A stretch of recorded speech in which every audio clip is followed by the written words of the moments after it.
नमस्कार विद्यार्थियों, आइए अब हम शुरू करते हैं भाषा तथा व्याकरण सेट 2। प्रश्न नंबर 1, महात्मा गांधी में अमूल्य गुण थे, इस वाक्य में अमूल्य शब्द है। ऑप्शन ए विशेषण, बी संज्ञा, सी सर्वनाम, डी क्रिया।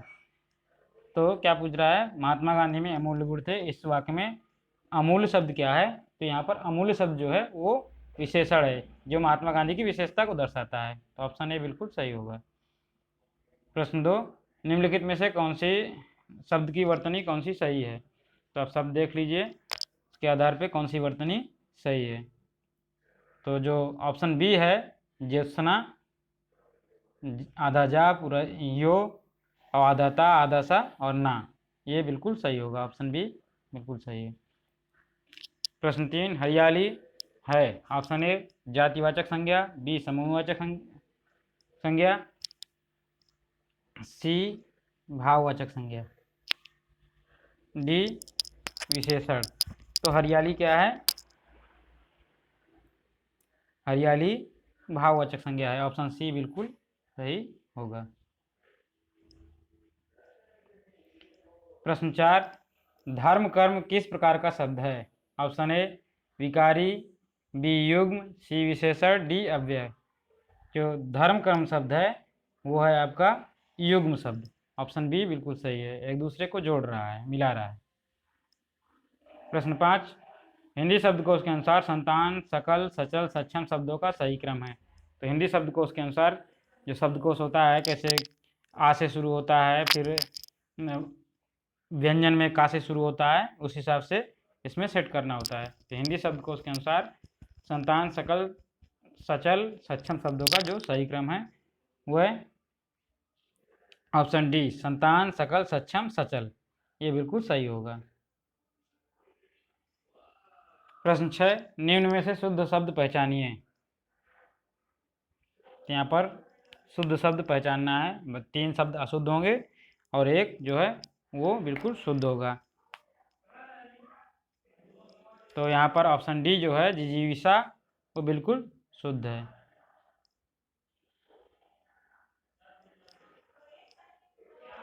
प्रश्न 7, निम्न में से महाप्राण वर्ण है। ऑप्शन ए आ, बी का, सी था, डी चा। तो जो महाप्राण वर्ण होता है जिसमें उच्चारण में ज़्यादा समय लगता है, तो ऑप्शन ए यहाँ पर बिल्कुल सही होगा, आ बिल्कुल सही है। प्रश्न 8, हिंदी दिवस मनाया जाता है। तो आप सभी जानते होंगे हिंदी दिवस कब मनाया जाता है। ऑप्शन ए 14 सितंबर को। प्रश्न 9, वर्णों के उस समूह को जिसका कोई निश्चित अर्थ निकलता हो कहा जाता है। ऑप्शन ए शब्द, बी वर्ण, सी वर्ण समूह, डी वक्तव्य। तो वर्णों के उस समूह को जिसका कोई निश्चित अर्थ निकलता हो तो उसे वर्ण समूह बोलते हैं। ऑप्शन सी बिल्कुल सही है। प्रश्न 10, बुढ़ापा शब्द में कौन सी संज्ञा है। ऑप्शन ए जातिवाचक, बी भाववाचक, सी व्यक्तिवाचक, डी इनमें से कोई नहीं। तो बुढ़ापा क्या है, बुढ़ापा एक प्रकार का भाव है, तो ऑप्शन बी इसमें सही होगा, भाववाचक संज्ञा। प्रश्न 11, एक कक्षा 1 और 2 के शुरुआती समय पढ़ने के प्रारंभ डॉट डॉट से और किसी डॉट डॉट के लिए हो। ऑप्शन ए शब्द पहचान मूल्यांकन, बी अक्षर ज्ञान उद्देश्य, सी अर्थ उद्देश्य, डी अक्षर ज्ञान मनोरंजन। तो कक्षा 1 का शुरुआती प्रारंभ जो पढ़ने का है वो अर्थ से, मतलब शुरू प्रारंभ अर्थ से हो और किसी उद्देश्य के लिए हो। तो यहाँ पर ऑप्शन सी बिल्कुल सही होगा। एक पहले में उसमें अर्थ भरा जाएगा, फिर दूसरे में उद्देश्य। प्रश्न 12, हिंदी को मानक रूप प्रदान करने का सर्वप्रथम प्रयास किसने किया। Option A Kishoridas Vajpeyi, B Kishorilal Goswami, C Shyam Sundar Das, D Nagendra. तो हिंदी को मानक रूप प्रदान करने का सर्वप्रथम प्रयास जो किया था वो किशोरीदास वाजपेयी जी ने किया था। ऑप्शन ए बिल्कुल सही है। प्रश्न 13, संविधान के किस अनुच्छेद में हिंदी को राजभाषा माना गया है। तो आप ये लगभग बहुत लोग जानते होंगे, आशा करते हैं कि आपसे सभी से बन जाएगा। तो ये ऑप्शन ए अनुच्छेद 343 बिल्कुल सही है। प्रश्न 14, एक बालक में भाषा अधिग्रहण करते समय सर्वप्रथम प्रयोग होता है? ऑप्शन ए भाषा समझ का, बी ध्वनियों का, सी निरर्थक शब्दों का, डी शुद्ध उच्चारण का। तो एक जब बालक भाषा का अधिग्रहण कर रहा होता है अर्थात सीख रहा होता है तो सर्वप्रथम वो क्या प्रयोग करता है? तो यहाँ पर ऑप्शन बी बिल्कुल सही होगा, वह सर्वप्रथम ध्वनियों का प्रयोग करता है।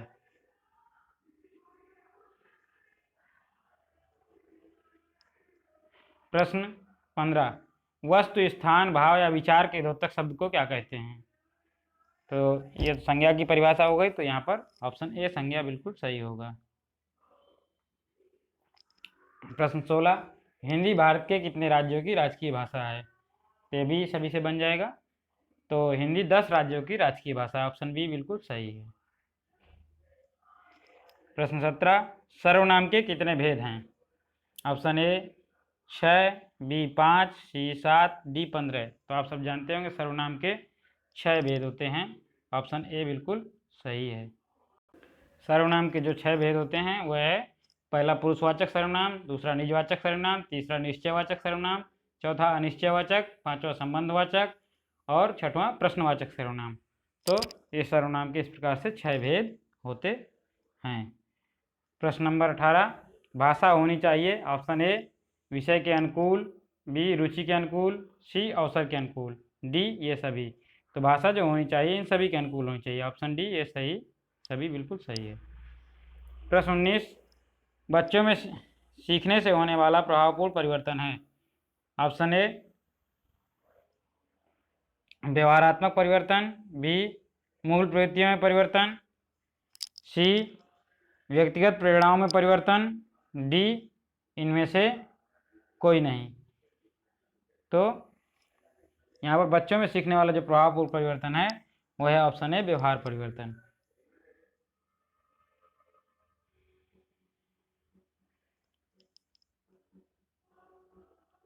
प्रश्न 20, बच्चों का क्रिया शब्दकोश किसे कहते हैं? ऑप्शन ए जिन शब्दों का अर्थ बच्चे जानते हैं, बी जिन शब्दों को बच्चे जानते हैं, सी जिन शब्दों का प्रयोग बच्चे जानते हैं, डी जिन शब्दों का अर्थ बच्चे जानते हैं और प्रयोग करते हैं। तो बच्चों का क्रिया शब्दकोश जो कहलाता है वह है ऑप्शन डी जिन शब्दों का अर्थ बच्चे जानते हैं और प्रयोग करते हैं। प्रश्न 21, स्त्रीत्व में कौन सी संज्ञा है? ऑप्शन ए जातिवाचक, बी भाव, बी व्यक्तिवाचक, सी भाववाचक, डी द्रव्यवाचक। तो स्त्रीत्व क्या है? स्त्री तो हो गया, वो जातिवाचक संज्ञा होती है, लेकिन जो स्त्रीत्व है वो भाववाचक है। स्त्री में स्त्रीत्व होना उसका भाव होता है, ऑप्शन सी बिल्कुल सही है। प्रश्न 22, भारतीय शब्द में बहुवचन है? ऑप्शन ए भारतीयों, बी भारतीयों, सी भारतीयों, इनमें से कोई नहीं। तो इसमें से आप देख रहे हैं 2 अशुद्ध लिखा हुआ है और 1 शुद्ध लिखा हुआ है, तो ऑप्शन ए बिल्कुल सही होगा, भारतीयों। प्रश्न 23, बुढ़ापा एक प्रकार का अभिशाप है, इस वाक्य में रेखांकित शब्द की संज्ञा है? ऑप्शन ए जातिवाचक, बी व्यक्तिवाचक, सी भाववाचक, डी इनमें से कोई नहीं। तो बुढ़ापा संबंधित प्रश्न एक बार पहले भी आ चुका है। तो जो बुढ़ापा को रेखांकित किया गया है इस प्रकार से भी प्रश्न पूछता है, इसलिए इस प्रश्न को इंगित करके बनाया गया है।